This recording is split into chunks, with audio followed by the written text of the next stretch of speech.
Ngomong itu berat. Kenapa kemudian saya ini tidak punya media sosial? Ya untuk meminimalisir, karena saya di kehidupan nyata sudah terlalu banyak omong. Jangan sampai di kehidupan maya saya juga banyak omong. Karena saya ini juga senitizen kalian semua. Artinya kalau kemudian saya ini punya media sosial, ya cukup berbahaya.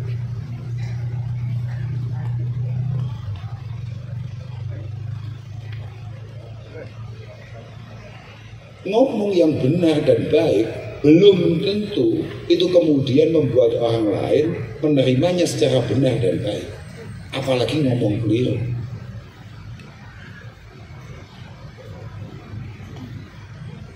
Nek jenengan pengen tenang, ngomongnya harus hati.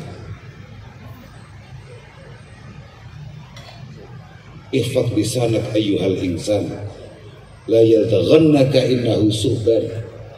Kam min qatiril lisanihi, kam min qatiril lisanihi.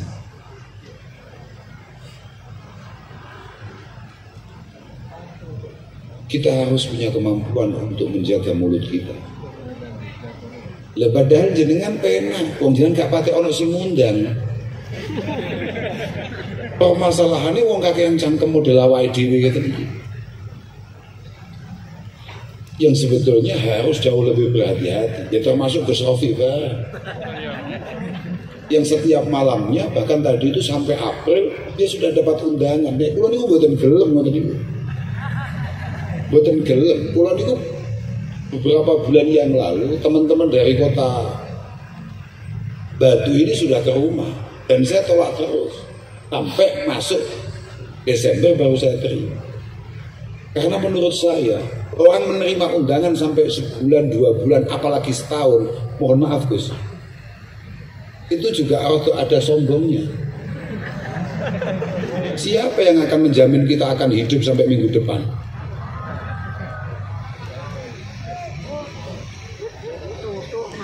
Jadi kalau kan ada itu, lah kalau artis malah nggak apa-apa.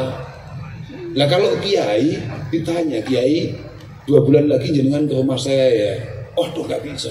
Undangan saya full 6 bulan ke depan. Undangan saya full 2 tahun ke depan. Kok ngeri? Kayaknya sudah punya komunikasi baik dengan Israel.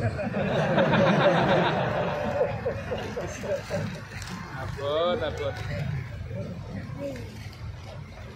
Lah orang-orang kayak saya, kayak Mas Rofi, ini adalah orang-orang yang sebetulnya orang yang paling diancam oleh para pendahulu kita untuk terus berhati-hati dalam setiap saat. Apalagi yang ketiga wasiatnya, kalau pengen tenang dan selamat di hadapan Allah harus punya wa husnul khaliqah, memiliki karakter yang baik. Lah itu masalahnya. Saya ini baik ya karena kesalahpahaman netizen. Saya ini dianggap baik, dianggap tokoh, itu karena kesalahpahaman netizen. Jenengan-jenengan tidak pernah tahu pada dasarnya kelakuan saya sebetulnya. Itulah kenapa kemudian ketika saya pada akhirnya kelihatan aslinya, kelihatan tololnya, maka kemudian panjenengan begitu kecewanya. Padahal saya sudah ngomong berulang kali bahwa saya ini banyak lemahnya yang membuat saya kelihatan baik ya karena pandangan dan pikiran panjenengan. Misalnya bulan Ramadan, kalau saya jalan-jalan ke Batu kok bulan Ramadan, pernah itu saya ngaji di Masjid Agung Nur, pernah. Itu saya kan siang sudah nyampe di sini. Ketika saya lihat di alun-alun ternyata jam 1 siang sudah waktunya berbuka. Mohon maaf itu Pak. Ya memang saya juga kaget, ternyata Batu maghribnya sedikit lebih cepat.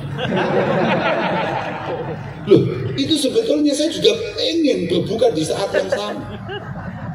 Tapi malu saja, sungkan saja, khawatir saja kalau ada yang kemudian moto atau video. Sebetulnya keinginannya sama.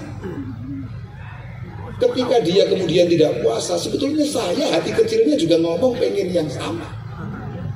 Artinya saya tidak sebaik itu, saya tidak sesolih itu. Saya bukan Habib Abdurrahman, bukan sekhusuk Gus Rofi. Kalau ada orang nggak puasa, pengen saya. Tapi karena kadung diceluk Gus, kadung rodok Yai, masuk gak poso. Ini loh masih berapa kilo dari rumah saya, belum sampai 150 atau bahkan 200 kilo. Nah, kalau Jakarta ya awam saya puasa.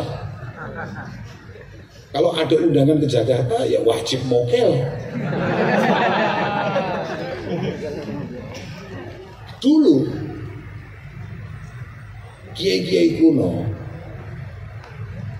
ada beberapa uzur yang bersifat syar'i kemudian tidak puasa. Biasanya hutangnya satu, beliau sahur dengan puasa Syawal sampai berhari-hari. Sekarang hutangnya satu sampai hampir ketemu Ramadan di depan nggak lunas, bingung ya, malah boleh takbir sinau, kira-kira ini boleh nggak ya, dibayar saja nggak usah di sahur puasa. Loh, artinya apa? Sebetulnya kami ini tidak sebaik yang panjenengan kira. Kami ini semua ya tetap manusia biasa yang penuh dengan kelemahan dan kekurangan, penuh dengan keinginan-keinginan busuk pada dasarnya. Cuman kadang-kadang merasa kok gak diundang Pak Wali Kota.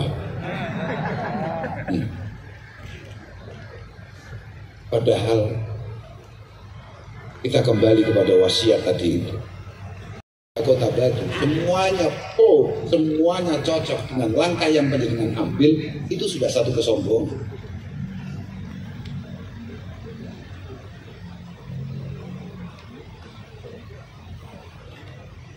Lawang Rasulullah Muhammad sallallahu alaihi wasallam saja yang langkah per langkah, nafas per nafas, semuanya ditata, dijaga, diarahkan oleh Allah Subhanahu wa taala secara direct, secara langsung, terus mendapatkan pantauan Allah dan didampingi oleh malaikat Ruhul Kudus, malaikat Jibril saja, itu pun tidak lepas dari cemoohan orang. Kok sekedar Sayyidina Nur Rahman merasa dia harus selamat dari wah itu ya kesombongan, mohon maaf ini. Iya kan? Tidak bisa. Gus Rofi apa yang dia lakukan kecuali hanya sekedar pengen membangun mahabbah bainana wa baina Rasulullah sallallahu alaihi wasallam setiap harinya, setiap malamnya. Apakah kemudian tidak ada orang yang mencibir terhadap beliau? Pasti banyak.